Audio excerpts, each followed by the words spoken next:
Assalamualaikum warahmatullahi wabarakatuh. Perkenalkan, nama saya Isma Siti Soliha. Saya mahasiswi dari Fakultas Dakwah dan Komunikasi, jurusan Pengembangan Masyarakat Islam.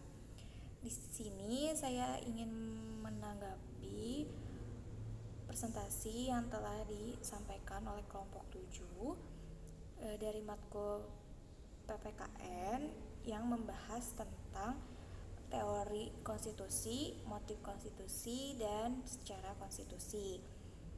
Di sini saya akan memaparkan beberapa hal di dalam konstitusi. Kita tahu bahwa konstitusi itu berasal dari bahasa Inggris yaitu constitution dan dari bahasa Belanda yaitu konstitusi, yang artinya membentuk, menyatakan, dan menyusun. Nah, arti dari konstitusi ini sering diartikan ke dalam bahasa Indonesia itu sebagai undang-undang dasar. Namun konstitusi ini dan undang-undang tidaklah sama seperti apa yang banyak orang-orang atau yang lain katakan. Karena konstitusi itu adalah keseluruhan sistem ketatanegaraan yang ada di dalam suatu negara berupa kumpulan peraturan-peraturan yang membentuk atau mengatur pemerintahan di dalam suatu negara tersebut. Nah, sedangkan undang-undang dasar adalah suatu norma atau sistem hukum yang mengikat di dalam suatu pemerintahan tersebut.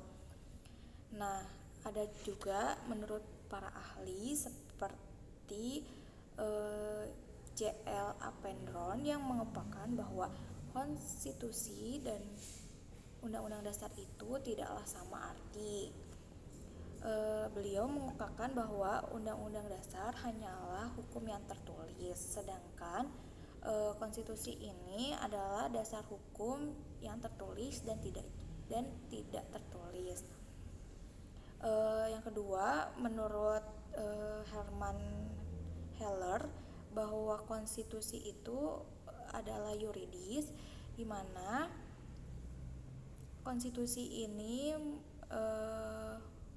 merupakan suatu naskah sebagai undang-undang tertinggi di dalam atau di dalam berlaku di suatu negara, sedangkan undang-undang dasar ini hanya sebagian dari konstitusi tersebut.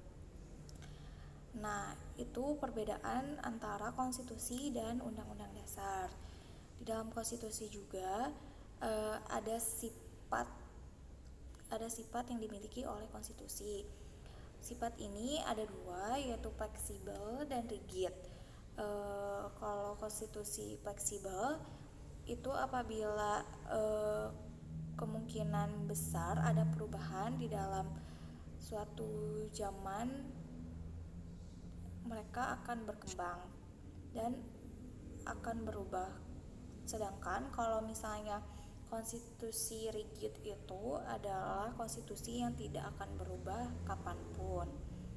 Nah, selain itu ada juga fungsi konstitusi itu untuk membatasi kekuasaan pemerintahan sedemikian rupa untuk menyelenggarkan kekuasaan yang bersifat berdaulat dan tidak bersifat sewenang-wenangnya.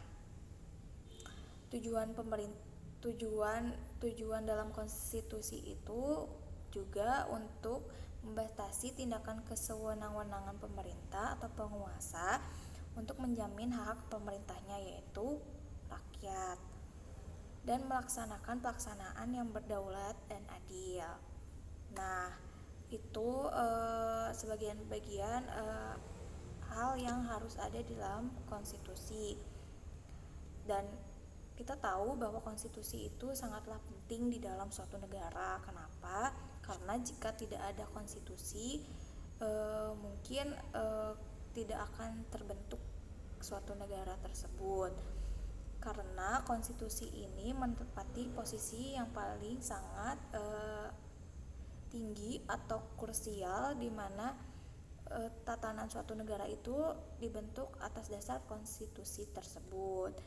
dan menjadikan kehidupan ketatanegaraan yang teratur dan bisa